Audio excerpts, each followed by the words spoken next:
Welcome to the Infinite Surface podcast. Today, I welcome an amazingly talented artistic couple, McNally and Christina Mastrangelo. Nick is an amazing illustrator, painter, and designer that I've admired for a long time. His sense of composition and shape design are a constant inspiration to me, and the magical way he shifts from careful rendering to simplified design and back within a single image is mesmerizing. Christina is a classical realist painter, and her rendering skills in oil are transcendent. Her subtle, understated still lives and portraits radiate energy from their perfect surfaces. Her earnest love for the medium becomes obvious at just a glance of the delicate and psychologically intense texture she so carefully illustrates. I met Nick way back in 2013 when we both worked at the Massachusetts College of Art and Design's illustration department. After a few lunchtime meetups, Nick and I became quick friends.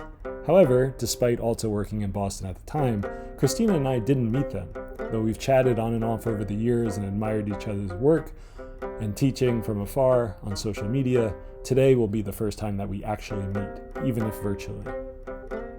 Distance and generally being very, very busy made it hard to keep in touch over the years, since in 2015, Nick and Christina moved to Jacksonville, Florida, and I made my way to Singapore.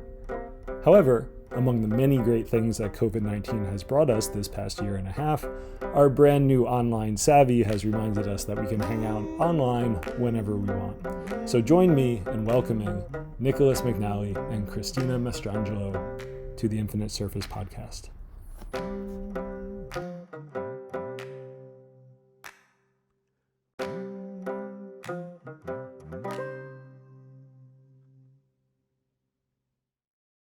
So, welcome to the Infinite Surface podcast. I'm here with Christina Mastrangelo and Nicholas McNally. And you know, Nick, I've known you for a long time, but I don't know if you go by Nicholas or Nick, and I interchange that sometimes. What do you prefer?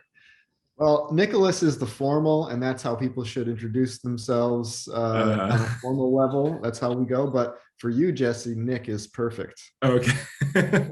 And Christina, you have on like your CV, Christina Grace Mastrangelo, and I do that too, but it's for compositional purposes. I use my middle name just to stretch it out a little bit. So do you go by that, or are you a No, Christina? I do it because there's so many Italians in the world. There's many my name, so I'm like, no, this is me. You have to distinguish yourself. Yeah. That's my mother's name, Grace. Nice. More things we have in common. Do you have any Graces in your family, Nick? No. I don't. No, so he's left it out. But we're very gracious generally.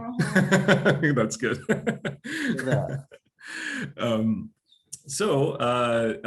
Christina is for those of you who are unfamiliar, Christina is a painter and drawer and general artist. I'm always, I think for Nick and I, I'm all over the place. I'm a sculptor, drawer, painter, and I have such a difficult time defining. Nick is a illustrator, I guess, and a painter and a fine artist, which gets you a little bit more all over the place. And Christina, I always marvel at artists. Maybe we'll start here that can focus, and I don't know how to do it.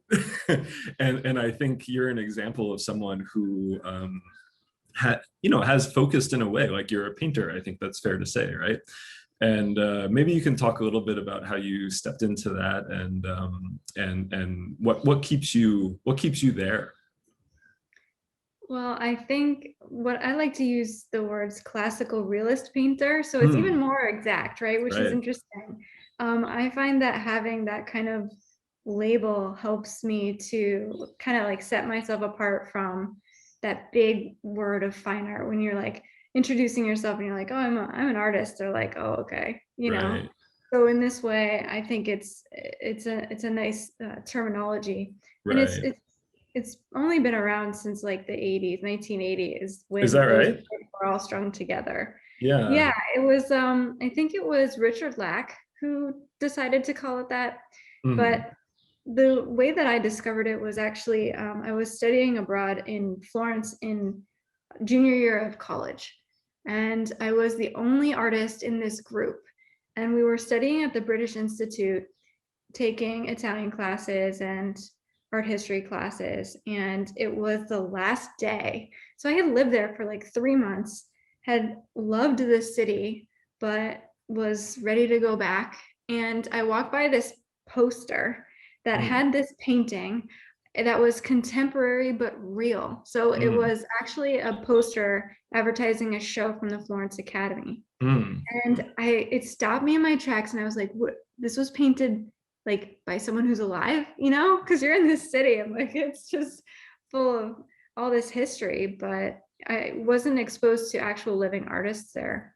So it's kind of this like serendipitous moment that I would never have known, or maybe I would have found out really late about this type of school that exists. But I saw that poster. Underneath it was a brochure from the Angel Academy, who is their competitor. So it's like they like placed it there on purpose. Right. So I grabbed a brochure. I didn't even know the difference. And then I flew out like the next day. Right. I graduated with, it was a BA in studio art, and I was floundering. I didn't know what I wanted to do. And I didn't think I could make it as a painter. I went to James Madison University, and it wasn't like a great program for painting. And so I ruffled through my stuff, and I found that brochure, and it was like, this is where I need to be. I need to be back in Florence. Right. So I flew out, showed my portfolio, got in to Angel Academy, and then went. And this is back in the day when, like, yeah, we had internet. I'm not like that old, but like we didn't have, I didn't feel like I had the language to search like on Google. Right. Classical realism, or like painting today, like contemporary painting wouldn't have even shown these schools. So it's like the atelier school. So for me, from then on out, I studied in Europe and lived in Italy for 3 years and really absorbed the culture. And I think that's a huge part of why my work still, like, I feel like my work isn't fully contemporary. I feel like it's very much holding on to the beauty that I absorbed when I was there, and the lineage that I absorbed from like, you know, the way that the systems of realistic working from life, painting from life were handed down from maestro to maestro. And so for me, it's, if I ever lost that like kind of European feel to my work, I think I'd be really sad. Right. And that's interesting, you know, because I feel like a lot of times artists are grappling when they're working in any kind of realist tradition. Of course, they have to contend with, the vast history of it. And I feel like artists really grapple with that sometimes, like not feeling contemporary enough. And so is that something that troubles you, or is that something that you were, it does? So it does. Oh my gosh, yeah. When we first moved here, especially, you know, so he's at a university and they have a program that's very contemporary, and I was like, I'm not contemporary enough, like my art doesn't matter, you know. I had that moment. It was really great to be able to talk to Nick, because he, you know, being an artist, he can really speak to those types of doubts that we both have for what our work is. And you know, still to this day, I'm like, I need to be more relevant, and I'm working towards that. But for me, it's important to keep it like genuine to me. So if I'm a little slower in getting there, that's okay. And like I said, I still want to have that European influence, because it was everything to me. Like it opened up my world, and I really felt like a big part of it. Like I felt like I fit. Whereas like we're in Florida right now, like do we fit? No. We have like velvet chairs and stuff. Like I don't know. The unusual neighbors. Yeah, maybe. I think all artists have that problem. It's like everybody next door is like, what are they doing? You just open your curtains one day and everybody's like, I knew it. I knew they're weird. The refrigerator guy comes in and he sees a giant triptych with like 30 nudes on it. Exactly. And they're like, you know, is that an orgy? I'm like, no, it's not an orgy. A neighbor came over and actually said that. I'm like, no. You're like, well, it depends what kind of orgy you mean, I guess. That's really interesting, though. You know, I think, when I was coming through school, in the crudest sense, and I have this conversation a lot, and it still comes up somehow, even though it's such a banal and kind of in some ways like a meaningless conversation, this distinction between like fine arts and illustration. And when I was at the School of Visual Arts for like a moment, that was a hot topic, you know, and for whatever reason, I mean, it doesn't seem like it should be such a hot topic, really. And you know, because anyone who's calling illustration irrelevant just doesn't make any sense to me. And anyone on the illustration side who thinks that fine arts is just, you know, I don't know, peeing on canvases and throwing chairs against the walls is pretty silly too. So you know, but you do run into those attitudes, and maybe if they're not even explicit, I know what you mean, where you say like, okay, you know, can I work at a university, you know, with this kind of work? Like, will my portfolio even be considered if it's narrow, or if it's not touching performative qualities or digital qualities? And so, you know, is that like, do you want to stretch that far in your mind? Like, you know, I mean, we all have 1,000 ideas. No, so you want to be like an oil on a canvas. I still always want to be a painter. That's for sure. Yeah. Well, there's no way I would prefer to get on be the center of attention and do a performance piece. No thanks. I'm good. Yeah. Something we talked about. I think something we talked about that's very interesting for Christina. She sees herself as a craftsperson also, in addition to being an artist. And I think that's like this Renaissance sensibility that maybe she's always had or picked up in Florence or strengthens in Florence. Right. And I think that's like an interesting thing about the contemporary artist, where it can oftentimes be idea over execution. Use whatever medium you need to express that concept. Yeah. Whereas Christina will have the idea, and that is foremost, and it's what's driving the work. Right. But it has to come through a specific media that she is working on mastering, and that is the oil paint. If I'm saying that correctly. And it's really hard to do. That's why I started to do triptychs and diptychs, was because I felt like the canvas became really stagnant. Right. You know, like there's so much energy that's in film, for example, where you have all these opportunities to create an emotional connection, or with music, you can, you know, really get involved with it, and it just takes you on a journey. How can one do that on a painted surface has been kind of like where I've stuck myself, and I think where I'll stay, because, you know, I don't know, I'm the type of person who's more maybe contemplative and can look at a painting for a really long time and not have to say a word and just think about it and just get lost in it. Does that happen for other people? Does that happen for people when they look at my work? Maybe not. But, you know, I don't think I'll be up there dancing in a leotard anytime soon. Right.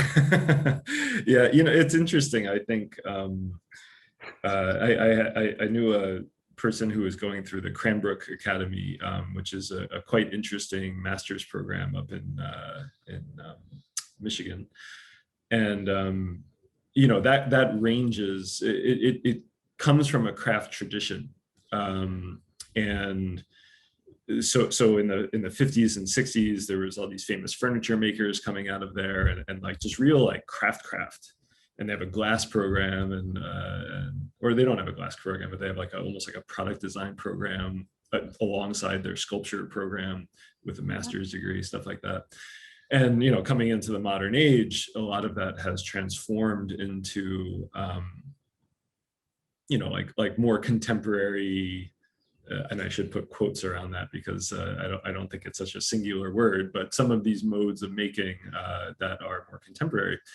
And or at least showed up more contemporarily, and she was just making drawings, just pen and ink, like laborious drawings, and that was like controversial, you know. It was, and she was constantly confronted with the suggestion, oh, why don't you project it? Why don't you, you know, X, Y, and Z? And she was like, why can't it just be a drawing? Like, why can't it be?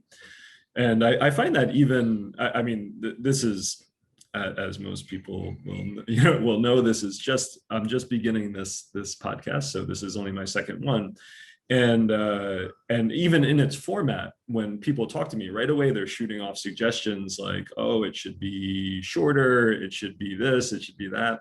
And kind of like you, I think, well, look, I'm a niche, I just want to hit the niche of people that want to concentrate on art and want to think long and hard and deep about what it is that is made. And for the catchier, like more infographic kind of style, visualization, that's someone else can make that. So is it going to make this the most popular thing? Is everything going to catch fire and become viral in that way? That's not what I'm after at all. And I know what you mean. I'm trying to say I know what you mean when you say that.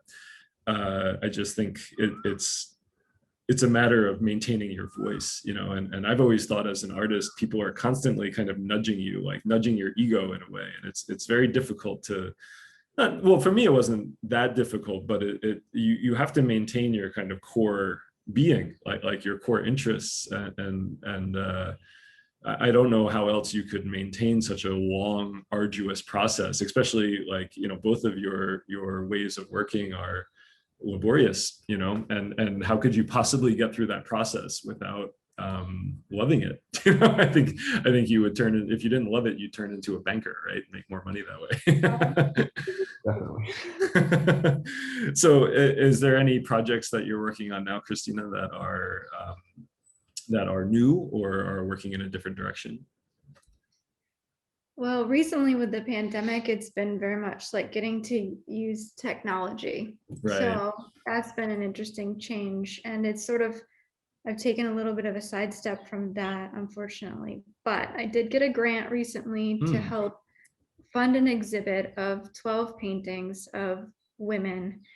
And so my exhibit is basically focused around portraits of women, not as a societal portrait. So like, this is one thing that I don't like about the tradition, right? You have this idea of a portrait. And for many of us who went through that type of school, it's like, the sergeant's societal portrait where the wealthy only get their portrait painted and you have to take their commissions. And it's like, well, gosh. Yeah. But this is, I guess, obviously what I don't want to do. And I say no to those. But what I wanted to do was to paint portraits, paint these people the way that I saw them and make them not about the individual as much as they were about what that person says, almost like an icon, I guess, or like, so there's this one piece that I have of they're mostly square compositions, and the woman is centered. There's no clothes involved, but there's no blatant nudity either. So it's not about like a time or a place even. I tend to take the place out of the painting as well, just to, I mean, because I guess I'm also not about the type of painter who throws in a bunch of stuff to create a, what's the word? An allegory, or a statement that way. So what I'm doing is I'm focusing just on the woman, but what she's expressing of herself and what does that say to the viewer? So like in my artist statement, I talk about how through art history, there's been a lot of paintings of women, and you go to museums and paintings of women that are like from the male gaze, because there are a lot of the male artists. And if they were women painters, were they painting just mother and child, or what were they doing? So for me, it was important to sort of strip that away and say, well, I'm going to focus on like this woman. So they're mostly friends of mine, so we're all kind of a similar age, different ethnicities and stuff. There's variation that way, but like I want the viewer to look at this woman and not see like Anisha. I want them to see this beautiful woman who's not overly detailed, who's not overly anything, and who is like calm and relaxed and present.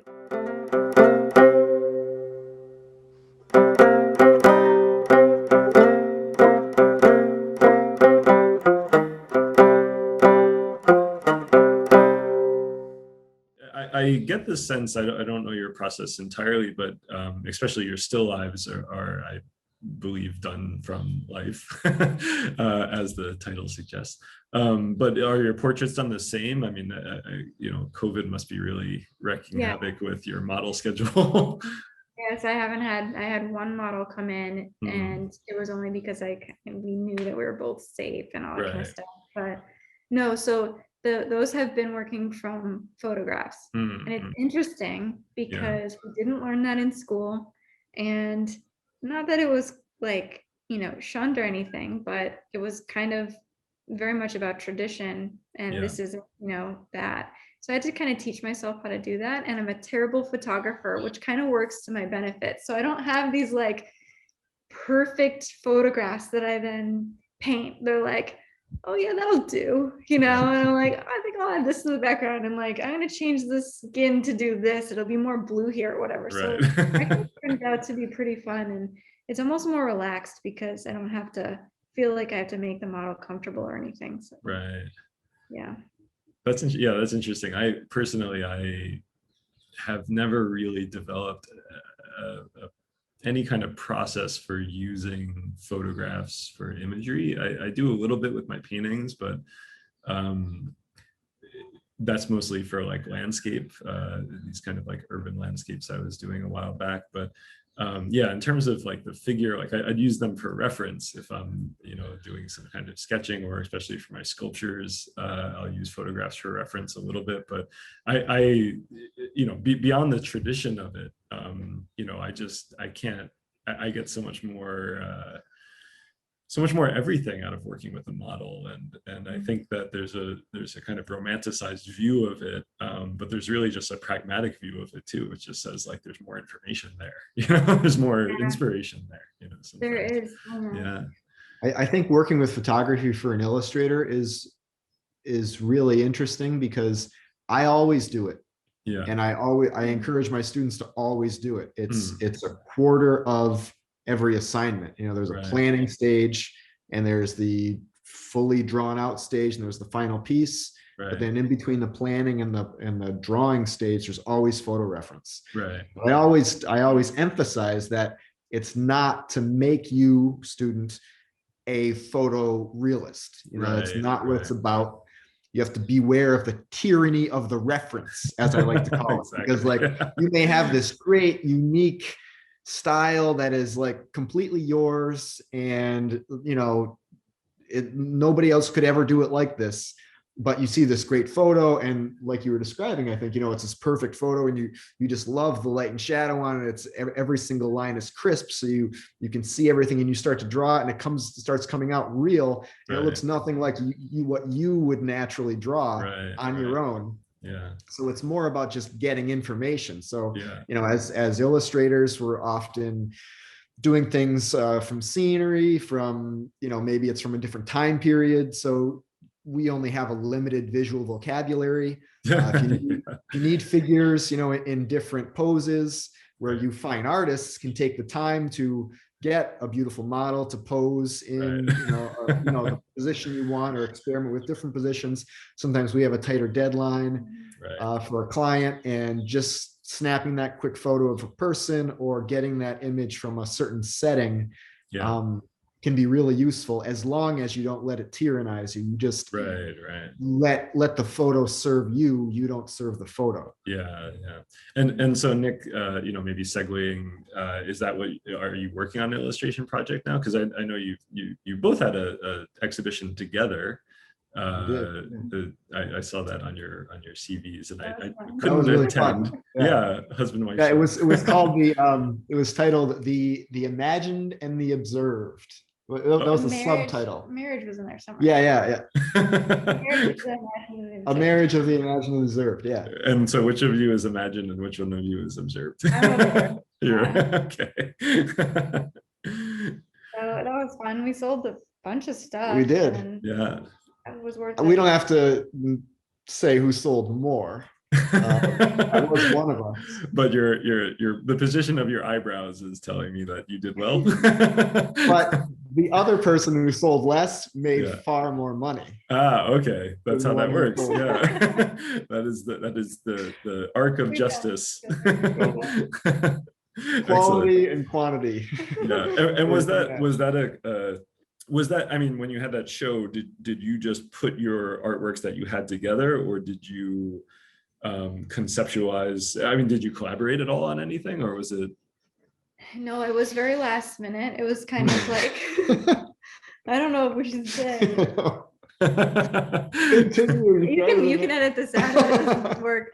So, but I think it would be funny if you kept it in. I mean, okay. So here's the thing: we had a showing. So our house is our gallery, right? Yeah. And both of our work is up here. So we Yeah. had the museum CFO, CEO, the main new museum guy in town was coming to see our work. Yeah.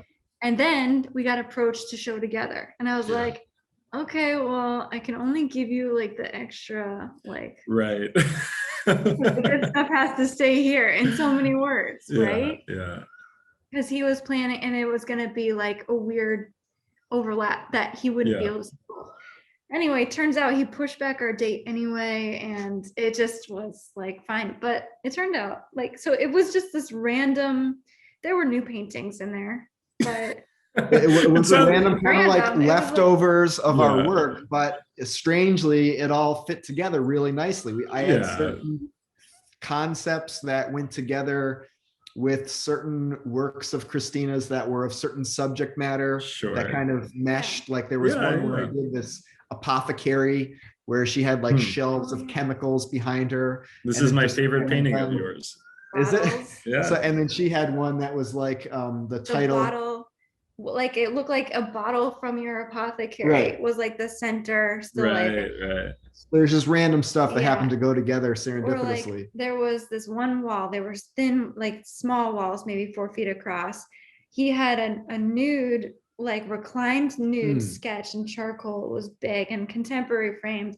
And then I had a landscape, and it was like landscape of the body landscape. Right. There's another one that I forget, but it just was like, I don't know, they communicate well. It's fun.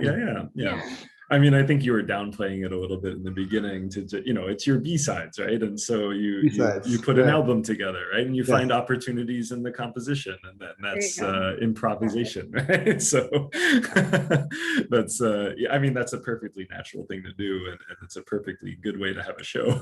So it's funny, cool. Like I was, when people are, I remember when I was an undergrad, I had a professor named Chuck Kumnick, and he and I were very close. We still are, we still talk. And he was married to the painting teacher named Chris Craig. And I started working with Chuck at his house. And, you know, one day I asked him, I was like, must be nice to be married to an artist. And he was like, yeah, sure. And I was like, do you guys collaborate? And he was like, what? No. And, you know, I thought, just the way he said it, he's like, are you crazy? No, we don't. I mean, he said kind of like, we would love to, but we have separate practices, and, you know, it just doesn't fit in the schedule really. And, you know, I think it's funny when you're a couple, because even I was looking at your, you know, you sent me your CVs, right? And I was looking at your CVs, and I swear I had this thought. I was like, oh, their CVs are quite differently formatted, as if I had just assumed that you all had to run your CVs through this, like, you know, unionizing formatting program for married people or something. But it turns out you're different people. You're individuals. I would probably be more successful if that was the case. But I'm like locked at my den, and she's out here doing business in the real world. So Nick, what are you working on now then? Besides so right teaching? now, it's mostly teaching, but I'm working on a rendition of Boccaccio's Decameron. Really? Yes, some plague appropriate material. Yeah. For our times. And I'm kind of doing a Jesse Thompson. Like, I really liked the sort of one of the themes, or maybe the major through line of your talk with my students was, I'm gonna not say it as elegantly as you did, but like a juxtaposition of different styles in different in same bodies of work by one artist, you know, or like a singular style with an anomaly, thrown in there. Right. Yeah. Something like that. How would you say it? Just throw that in there. I call that an incongruity. An incongruity. Perfect. Just or like a disagreement. The styles are in disagreement with each other, but the juxtaposition is a perfect. I know all art students hate the word juxtaposition because art teachers can't stop saying it. But I say it all the time. Really? Yeah. Well, the reason we say it all the time is because it's a really important, powerful word, and it describes a really important concept in art. And I know that students get tired of it, but that's their problem. But so in this case, what are you trying to kind of marry together?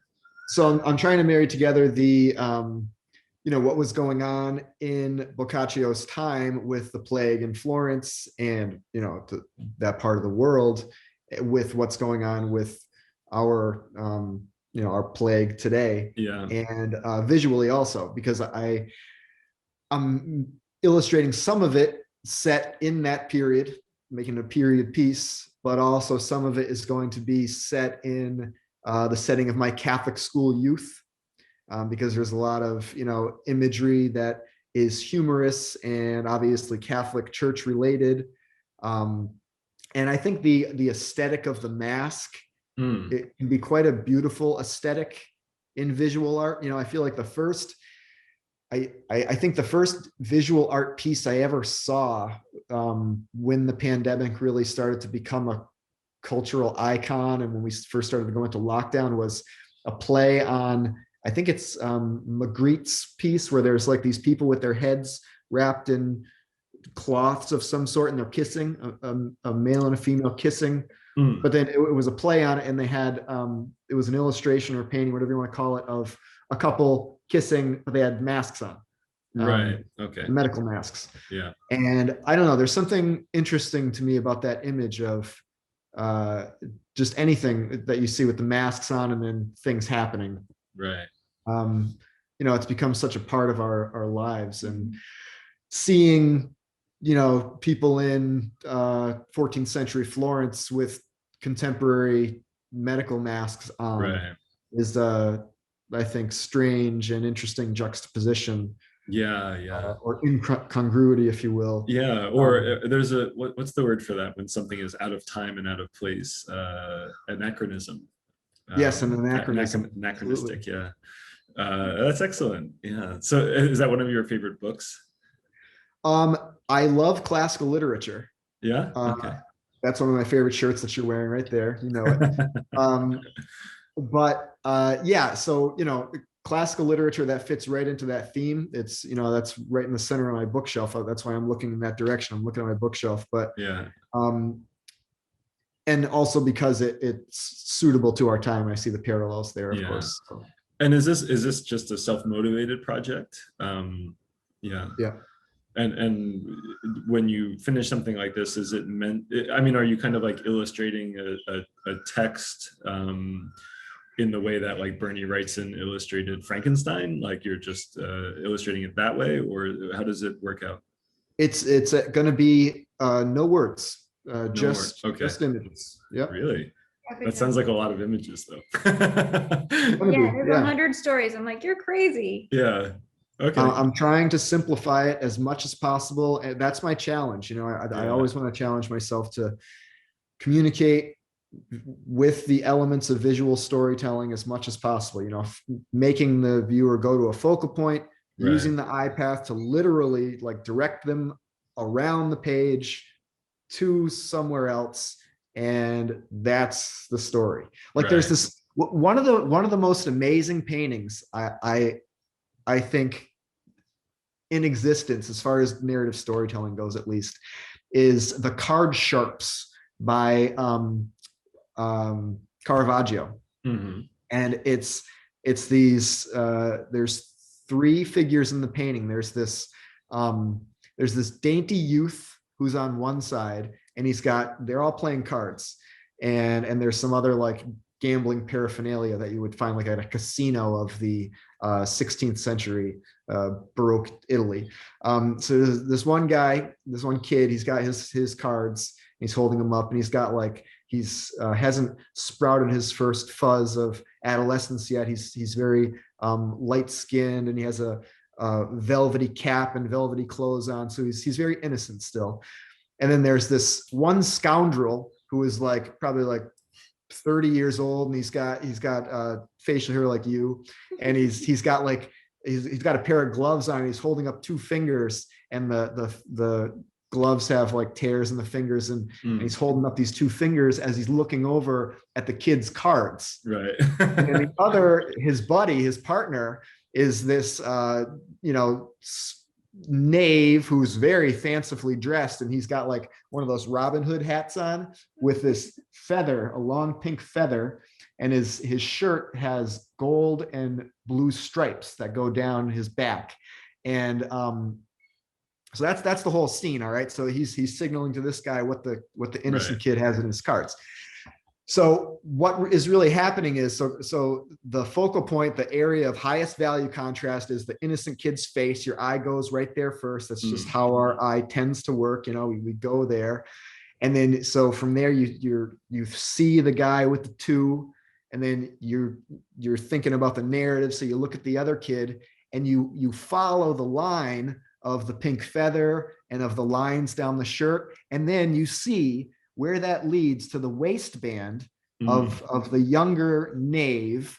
And in that belt there, in very, very low contrast, different hues, different intensities, same values though. Right. there are two cards that he can cheat with. Right. You don't see those right away. Yeah. Caravaggio draws you one place, leads you to one later, using the formal elements. Yeah. Beautifully to use an intellectual thing, the narrative. Right. I just think that's genius. Yeah. And that's so inspiring to me. Yeah. And that's what drives my narrative work. Yeah. Yeah. It's funny. I think you and I and Christina both have taught. I mean, I've always taught in like illustration animation programs. I rarely get the opportunity to teach in a fine arts program. And one of the things that's really, actually, this was, I did a talk, as Nick mentioned earlier, with his students. And one of the things that I mentioned was this idea that everything in the image in a good illustration should be communicated within like 4 seconds. And I heard this repeated over and over when I was a student. And, it's been kind of my life's goal in my artwork to undo that, and to, it's always been, I've always loved the artworks that you're describing.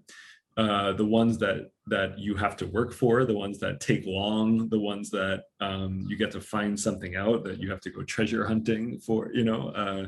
I really sympathize with that. That's the way I like art too. My favorite jokes are the ones that I don't laugh about until the next day, like when I'm in the shower, like a Mitch Hedberg style, like delayed response kind of thing. That's always been my aesthetic, and I think I really relate to that. So when you're talking about this project though, I mean, did you just commit the next 30 years of your life to, are you one of those people now? I have something of a timeline for it. Yeah. It's going to depend on how many images I can boil down each story to, right, which I'm trying to keep it to 5 each. Yeah. Is that 500 images? Is that how that adds up? Yep. Okay. That's a lot. But that's just an image a day for an entire 2 years. So that's I just need those days. Quit your job, right? No problem. Focus. But they actually come, if I can have, it doesn't take like a full 12 hours. They come together pretty quickly if I can have a sustained, I don't know, 5-hour period, and then a couple to draw, and then they're digitally colored. So that goes relatively quickly as I have them after I have the drawing process that I use. So and that concept of incongruity is actually one of the things that I've always loved about your artwork. There's the way in which you jump back and forth between careful rendering touches of realism and graphic sensibilities. It's easy enough to see that you've seen an Aubrey Beardsley image in your life. One or two, yeah. But the way in which you manage that reminds me, it's interesting that you use Caravaggio, because Caravaggio, while he's quite narrative, and the things that you're describing are in a way describe that kind of pacing, but the way that you do that visually has always been really fascinating to me. The way that some parts of your compositions are like super, super immediate, and some parts of your composition, the viewer, like me as a looker, just wants to spend time with it because it's so carefully done. And I think is that something that you plan to bring into, because if you're talking about this bulk of images, do you have the time even to render in that way, or to bring that kind of sensibility to it, or is this going to be a more graphic exercise? More graphic exercise. Okay, so you're not definitely more about the narrative, communicating the narrative through what I described with Caravaggio, what he does with that, than exploring too much of what you described. Right. Because of the time constraints. That'll be an interesting challenge, I think. It's that's a perfect constraint to really explore how it is that you keep that energy up. That sounds really interesting. Thank you. We'll see how it goes. Good luck for the next 30 years. Exactly what I said. I was like, wow, that's the longest project you could have chosen. Yeah. Well, the Bernie Wrightson, do both of you know that Frankenstein illustrated book? Christina, in illustration, it's kind of like a touchstone in a way, just because it's an example, kind of like what Nick's talking about. I mean, there's a couple other examples like Barry Moser's Bible and things like this. But the Frankenstein one, it's just this massive undertaking of like planning and execution and pen and ink. So it's a real like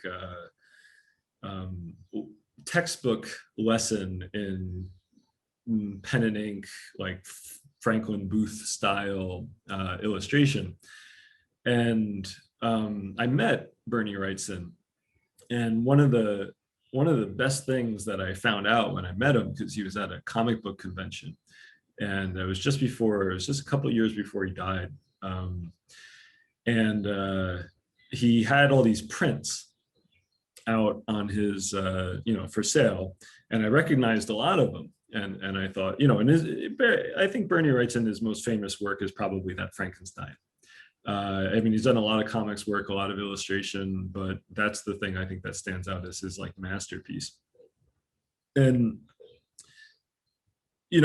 funnily, I didn't get to talk to him that long. And when you have you ever been to a comics convention? It's kind of funny when you go to a comics convention, because there's a lot of kinds of people there, and there's a lot of like fans of, let's say, like different category. And so there's more fun fans and there's less fun fans, and Bernie Wrightson there was not a long line, and it wasn't a big comic convention. It was in Boston though, and there was a guy who had printed out thousands of little Bernie Wrightson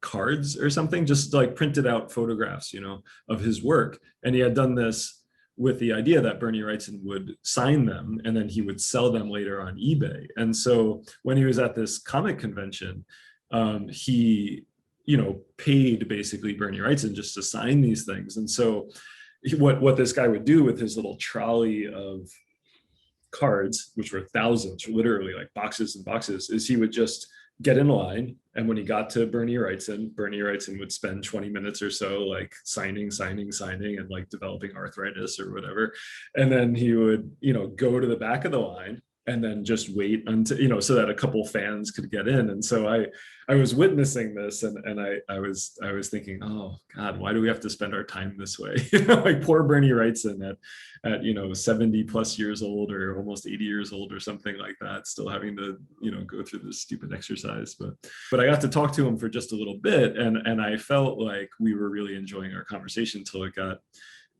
interrupted by Postcard Man. But I was looking at his table of prints, of which I bought a few, and I saw these like Frankenstein prints, and I thought, oh, there's one, I love that one. Well, there's another one, I love that one. And then I saw these ones that I didn't recognize, and I thought, well, what page of the book is that from?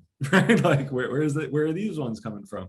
And so I asked him, and he said, well, you know, I had read the book and I wanted to illustrate it. And so I went through the book and I picked out all the parts that I want to illustrate. And so then I illustrated them, and then I got done and I put it all together. And then I looked at it, and what he realized was that in the tempo of the book, there was several parts that were like, let's say there was like more important or more engaging plot points that would be nice to illustrate. So what he found was that his illustrations were clumping in the book, that there would be like 5 here, and then there'd be like 30, 40 pages with nothing, and then like 1, and then like, you know, something like that. It was just not regular enough for him. So he had to, after having illustrated these things, which are like, you know, they're more like Christina's paintings level of execution in terms of pen and ink, you know, like very, very labor intensive works. He had to just edit them out and make new ones to fill in the gaps in like basically spaces that weren't as punchy in terms of what it was that he was illustrating, which I think is like, first of all, it's like just brave. You know, like, I don't know if I would have the guts to do that. But I mean, what a beautiful like self-editing process that he has, and he's so committed to his overall vision. That was a very like interesting bit for me, you know, to sacrifice that much work to obscurity just to keep the rhythm of the book. I thought that was a really beautiful thing. And then a lot of the illustrations in that Frankenstein book that I find really beautiful are the ones that are less exciting in a way, like less is going on in them, and they're more these like subtle investigations into nuance, like you were describing in the Caravaggio, than they were like action scenes or something like that. So yeah, you know, that was always something that really stood out to me, and it's a kind of I don't know, it would definitely be in the lineage of, it sounds like, of what you're doing. It's a really exciting project. And as you were talking earlier about you know, different kind of passages in a work, in an individual work, like Kathy Kollwitz, you know, something that's very detailed, and then something broad and graphic. I was thinking like that's what happens in literature a lot, you know, and I think you bringing up that example of Frankenstein is exactly like that. It's like, you know, there are periods of intense action and description, and you get a lot of visual and vivid sensory detail. But then there are parts where, you know, the reader might want to break from that, and the writer knows that. And so there's, you know, description of more general things and less action. And, you know, a good writer will take you through those. But then as an illustrator, when it comes to collaborating, whether you know the writer or not, and whether you're in the same time period or not, your goals may or may not perfectly line up. And what you're describing, it sounds like Wrightson's did not perfectly do so with Shelley's. But ultimately he had to make them do so to match it up, which is interesting. Not cut any of her words out, but it's amazing. So I wanted to shift topics a little bit, because I too want to discuss, you know, one of the things that Christina and I didn't get a chance to talk yet until just now, but when Nick and I were kind of prepping for this, one of the things that we of course notice is that we're all educators. We've all been teaching for a good long time, but in the present moment, we're teaching in 3 kind of like uniquely different scenarios. And I wanted to ask, you know, Nick teaches, tell me your university again, Nick. Jacksonville University. Jacksonville University, and you're teaching an illustration program there. And generally you teach, it sounds like 4th year illustration students. And what are some of the other classes you teach? I'm the only illustration teacher there. Oh, okay. So you teach all of them. Yes. Illustration methods and illustration studio are the foundational ones. Then the intermediate ones cover the major markets. So there's editorial illustration, narrative, and concept art. Right. And then there's illustration studio 2 and illustration portfolio. Right. And that covers it all. Right. They take digital art from other professors, and they take senior seminar courses. But yeah, that's what I teach, that whole illustration curriculum. Got it. And so I'm teaching at the Nanyang Technological University, which is a more research-oriented university in Singapore. And I teach foundation. So I'm teaching like foundation drawing for animation. And even though I'm sculpting more than anything, I'm teaching drawing my whole career. I don't know. Even at Mass Art, where Nick and I and through extension Christina first met, was always teaching drawing. And I did at Mass Art get to teach sculpture once. But that's actually the only sculpture class that I've ever taught. I've never really? Wow. Yeah. Or I did teach pre-college at RISD one summer. I taught sculpture, but that's it, that pre-college, and then that Mass Art class, and then that's it. But Christina, your teaching has shifted quite a bit online, as you mentioned earlier, right? So can you tell us a little bit about that? I mean, I see that you have a Patreon. I see that you have workshops online. So how are those going, and what are you learning there? Well, they're going great. So at first it was a real jolt into like, either you do this or we're gonna struggle really bad. Right. So because I stopped teaching like weekly classes a while ago and just focus on workshops. So I think there's probably only 6 workshops a year, and that's enough. And it's nice because it's just, these little chunks. Yeah. And I've taught them before, and then I can paint and be the professional in between. Right. But with Zoom, I now transitioned to making that online, and it's been really great because with the way that we teach in this system, it's make this look like that, right? So I can, with Zoom, you can actually draw on top and show the student what's working and what's not, and you can pull it into Photoshop and kind of help them along with the colors, at least with values, like look how dark it gets at the edge and all that kind of stuff. So that's been really great. And, it was like, I think scary for some students to start that, to realize that the computer can be something that we can use as a tool. But now people are into it. It's been, a year of Zooming basically, and it's just great. So, and then with Patreon, I started that 3 or 4 years ago. So that's really interesting. I'm glad I started it a long time ago because it got me used to, like, I have a podcast on there, for example. And it's funny because it's just me. I don't interview anyone because I was like too scared to figure out how to do that at first. Like, I don't know. I didn't want to mess up or I'm kind of shy. So, but it's easy. Like, you do no prep and you just show up and you just turn on a microphone and say a lot. The main thing is saying and that's it. Turns out everyone else do the talking. Exactly. Now you talk. And Well, so I was like, how do I do this? Like, because Patreon was started as this funding site for artists to like have fans fund their projects, right? And so I was like, well, I don't feel comfortable with that. It's just, I don't know, there was something about that felt like not me. So I thought, well, as an exchange, what I can do is teach.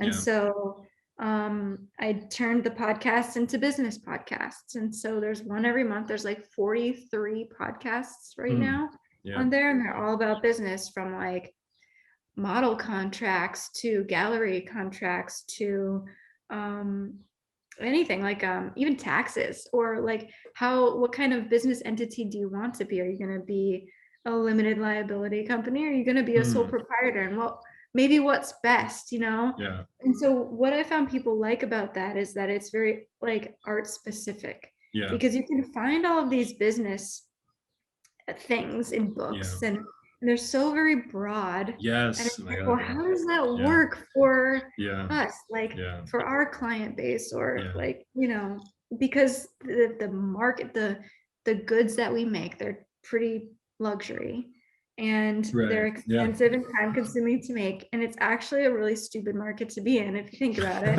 because like It is who are going to counterintuitive. buy these things? Like, it's not like, and so anyway, I've gotten into different endeavors, like Yeah.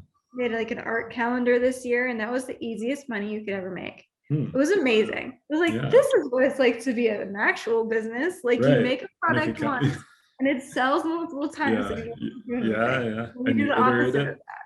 Yeah, exactly. Right. So with Yeah. Patreon, then I do like the videos. So I do like tutorial videos, and then exercises. So it's been this really great way to build a community online and sustain. Yeah. So like on the lean months when I didn't sell a painting, or I sold less than last year, or I didn't have a workshop, or for some reason had less students in the workshop, or whatever, pandemic or whatever, big things like that, then I had money coming in, and it was really, really nice.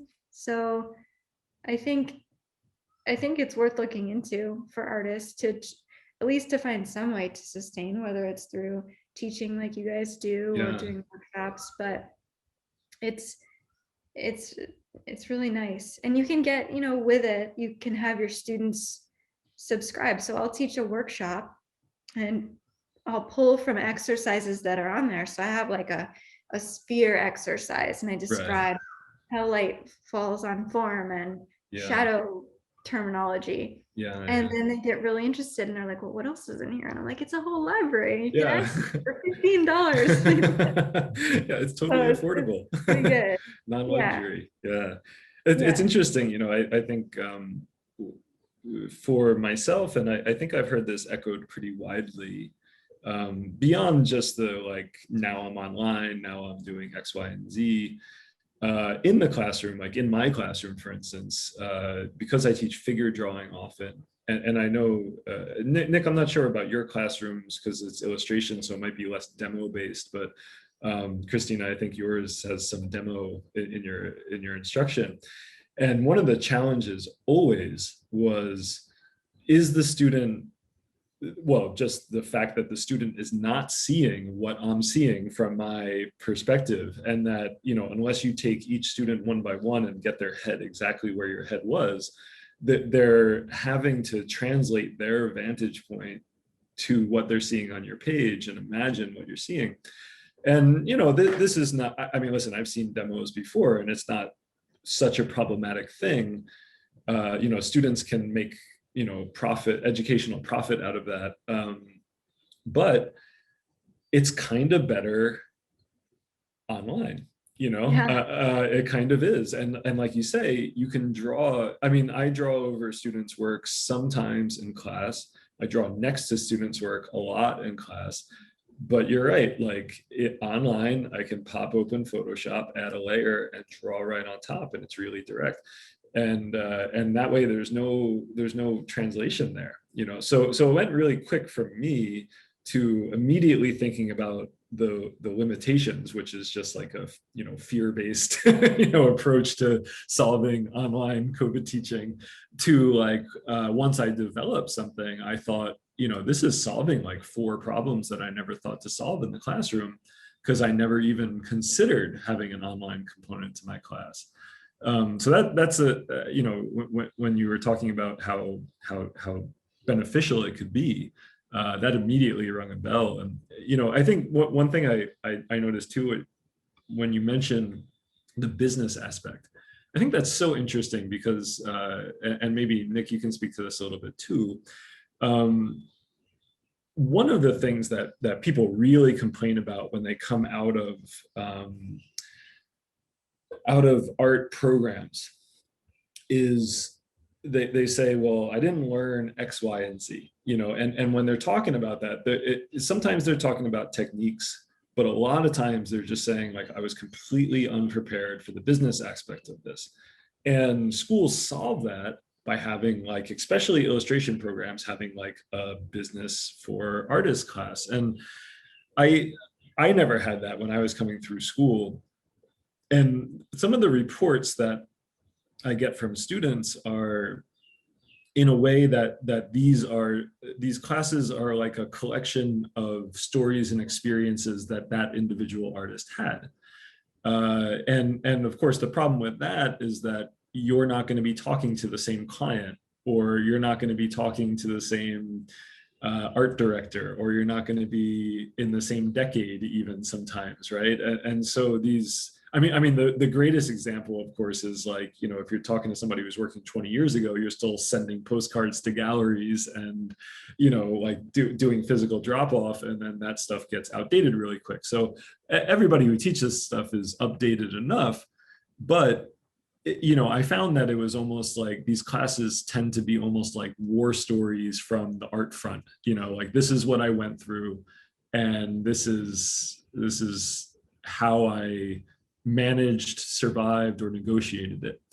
And I think what's interesting about what you're saying is how now with the internet, we can find someone who's almost like perfectly aligned with whatever trajectory that we're after. And so for you, you have this like very specific trajectory, as you called it, like modern classical realist or classical realism or something like that. Did I get that right? Oh, my brain is working. Good. I am listening.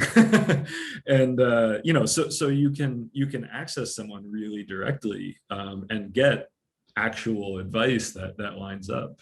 Nick, do you guys have a class like that in your program?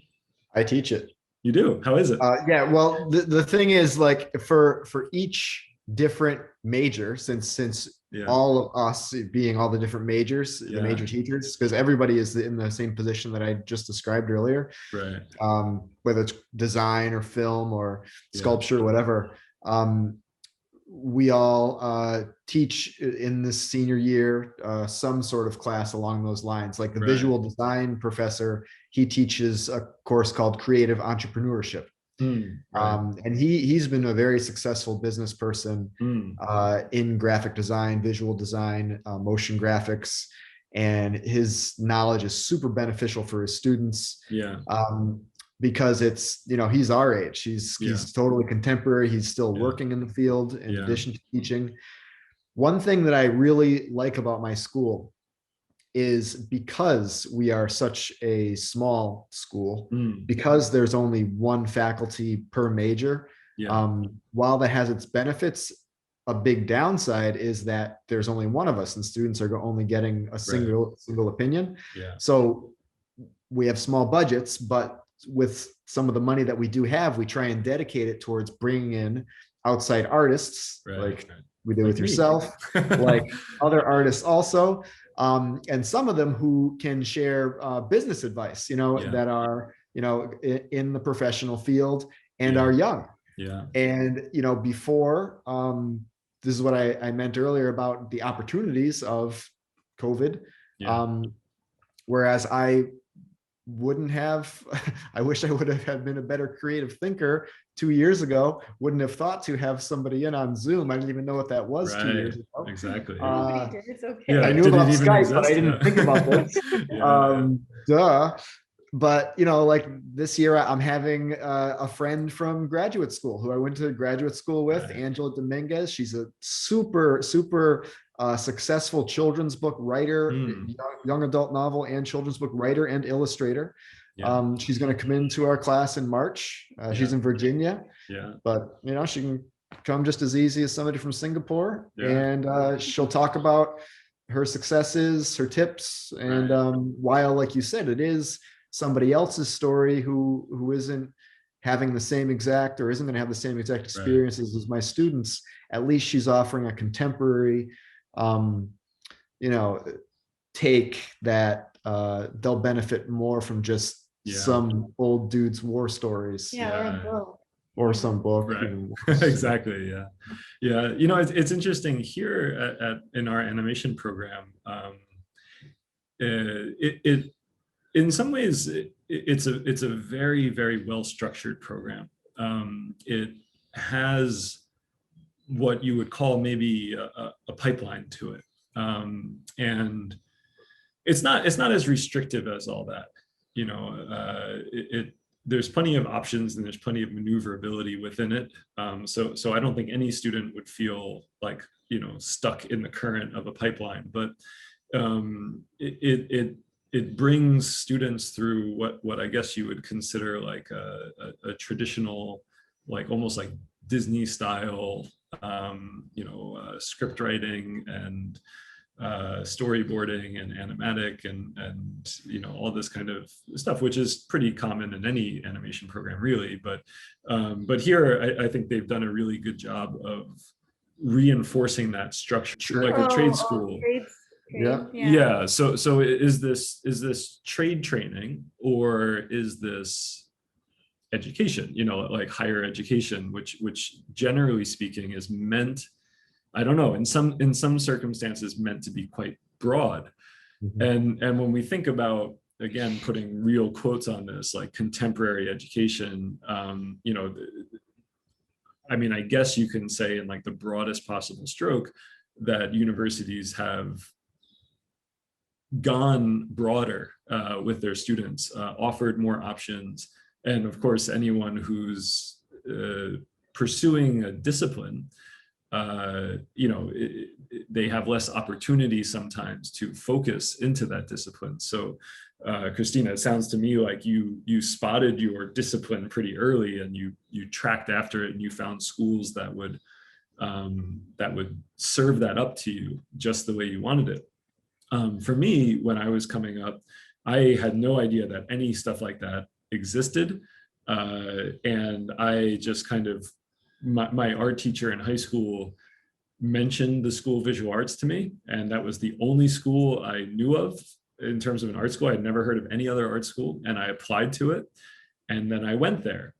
And when I stopped going there because I couldn't afford it anymore, my friend was going to the College of New Jersey, and my high school art teacher said, I think they have a good program. So I applied only there and went only there. And I had no idea that, you know, the RISDs and the SCADs and the, you know, California schools existed at all. And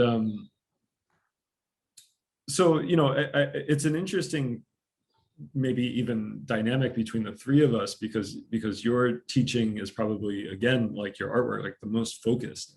And you know, I'm wondering how that feels like, to maybe to circle back to the original conversation, how that feels to you in terms of this contemporary conversation. Like I imagine that it's difficult to have hugely conceptual conversations in a workshop setting, and that is mainly technique based. Is that right?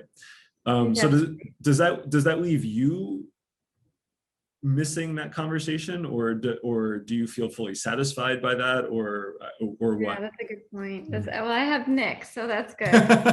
You have hours of conversation at home. Yes, and believe me, yeah, it'll be like midnight. I'm like so tired, like closing my eyes, and he'll be like, oh, blah blah blah about whatever context, and I'm just like, okay, no, like, please. So I don't have any lack of that in my life. But, I think that you're absolutely right with especially with teaching the same workshops over and over again, or teaching these foundations to people who are unfamiliar with them. Yeah. And so the repetition doesn't bother me. I feel like there's security in knowing those things, and I can speak with an authority. Yeah. Whereas when it comes to any idea of concept or just talking philosophically or things like that, I'm way more of an amorphous person. Like I like to listen a lot and then absorb and think, and then, you know, come to some sort of conclusion that will not stay, you know, kind of thing. So if what I do is more of a trade training, or I mean, learning how to see and to mimic and then take it from there, I'm still happy to be in that position. I think I'm happy because people who take the classes are very happy, and that's what I think being a teacher is about sometimes. Like, you know, seeing that you're able to communicate and get that good work out of your students, and to see their progress. And your student work shows that. I mean, they go from 0 to 60 like in one workshop. So it's amazing. So, but I'm a very systematic kind of like person, so it just fits my personality. So I think like Nick brings in that philosophy. Well, you know, I always I like to play basketball. I played basketball my whole life, and especially if I'm upset about something, my number one favorite thing to do is to go stand as close to the basket as possible and just watch a ball go through a hoop. You know what I mean? Like I just that feeling, that repetitious feeling. Now the difference between that and what you're talking about is that, you know, me standing in front of a basket going through the meditative process of watching and achieving repetition is not the game.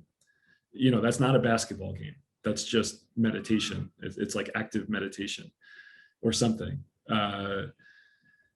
But what you're talking about, and I think this is where this conversation gets like kind of confusing if people are not familiar with it, and you know, pardon the vulgarity, but I'm sure you've heard it before, but people say, you know, like, oh, sometimes this kind of work, it's just like visual masturbation. It's doing the same thing over and over again, just, you know, just to please yourself and nobody else. And I think, you know, we'll move away from that term really quickly because it's not useful.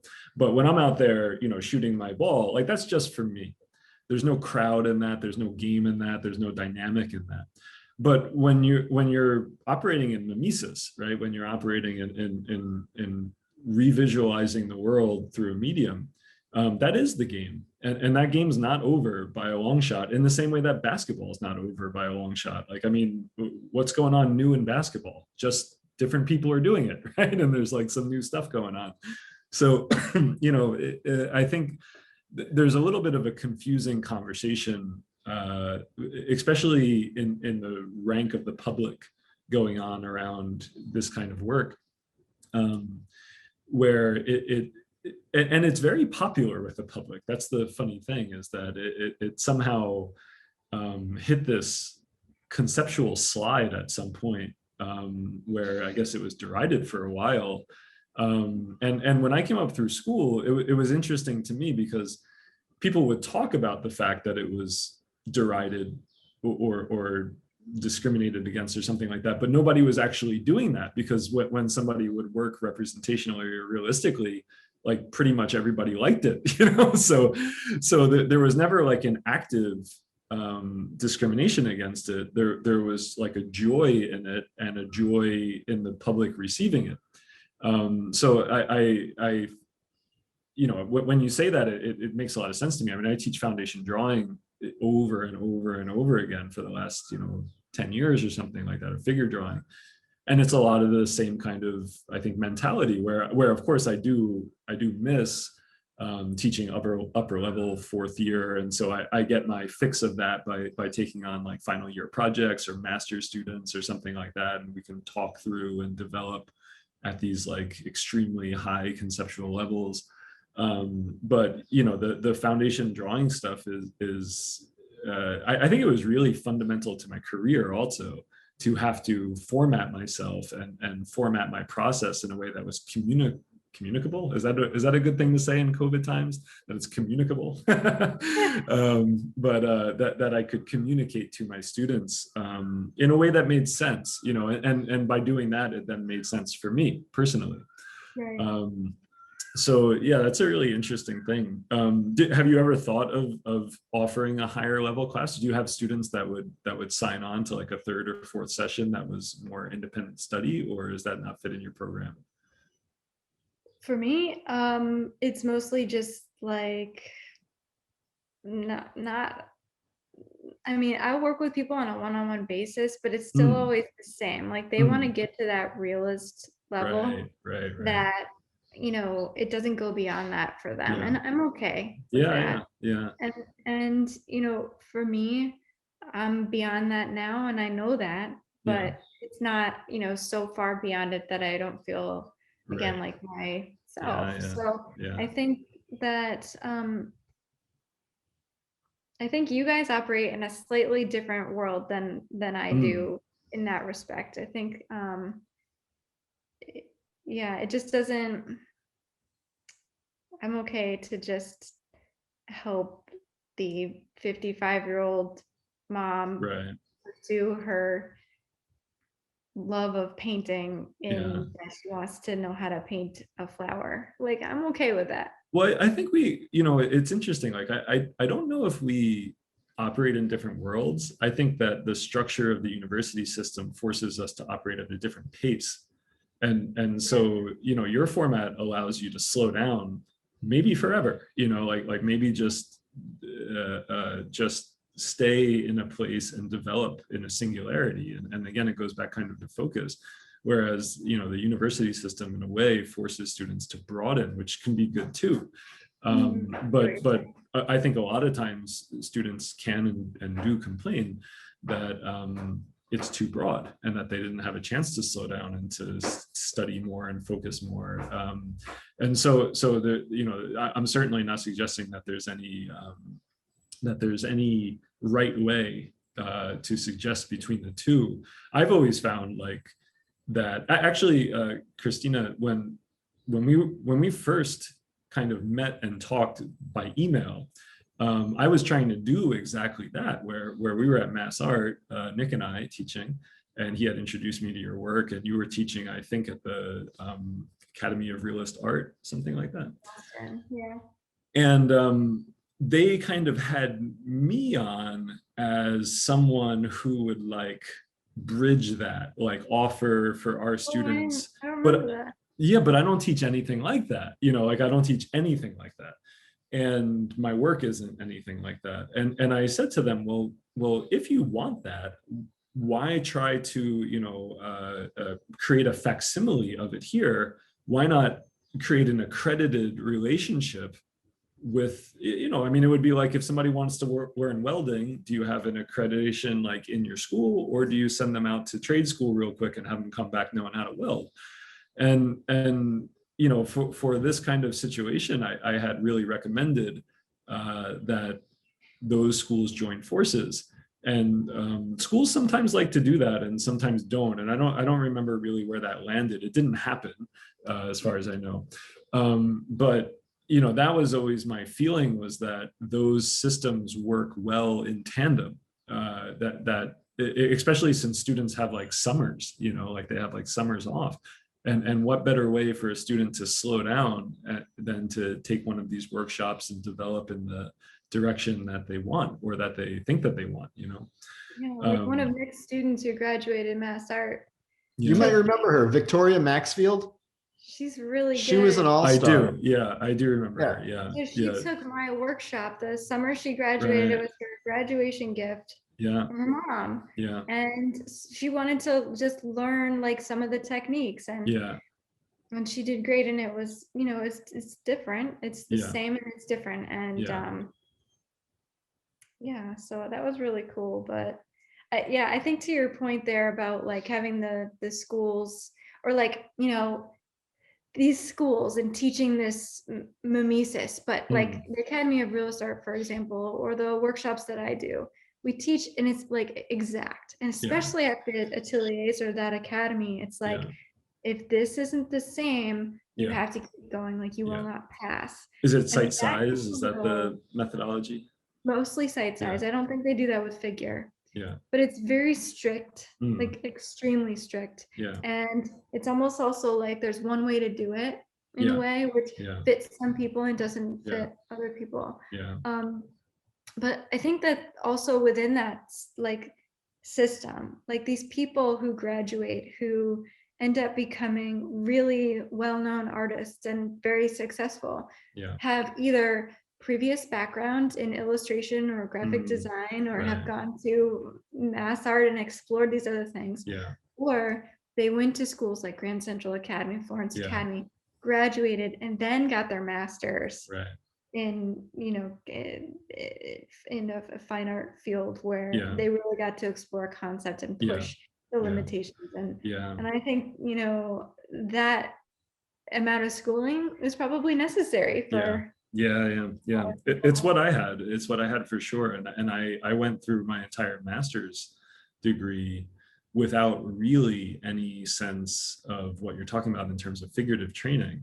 I couldn't get it anywhere. I graduated in New Jersey in 2002, and there just wasn't any schools or ateliers or anything. And this Water Street Academy and the Grand Central and even the New York Art Academy, as a graduate program, was probably just getting going in around 2002.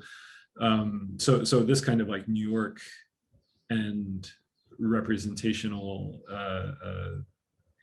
presence just didn't exist yet. So it wasn't until about 2012 when I saved up some money and flew out to Encinitas and went to the Watts Atelier, which is like, as you say, like they're not super strict. I don't know how to say, like it's not as rigid a methodology as Site Size would be. It's a little bit more of an interpretive strategy, but it's a strategy, and they teach like a methodology of perception. It's just more comparative or rhythmic seeing than it is like Site Size. But what the way that I put this is, like, at that point in my education, I had so many very specific, very like heavy questions. And they weren't like general questions. Like I have students sometimes ask me, like one of your students asked me, Nick, right? They said, how do I get better at figure drawing? It was, my questions were nowhere near as broad as that. They were like, I had been figure drawing my butt off for, a decade already or more. And I walked into the Watts Atelier and they were like, here's a structure for you. And I didn't take all of it, and I didn't, I didn't become rigid because of it. There was no sense of calcification in the education.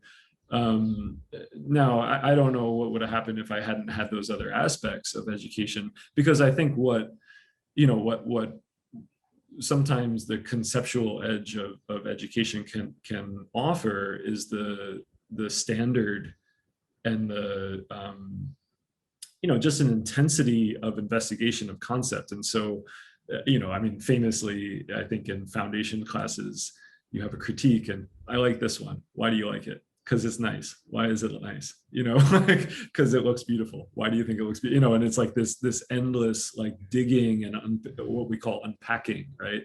And so we force our students to unpack, and that can be a very uncomfortable process, right? Because sometimes it's a lot easier to keep things packed.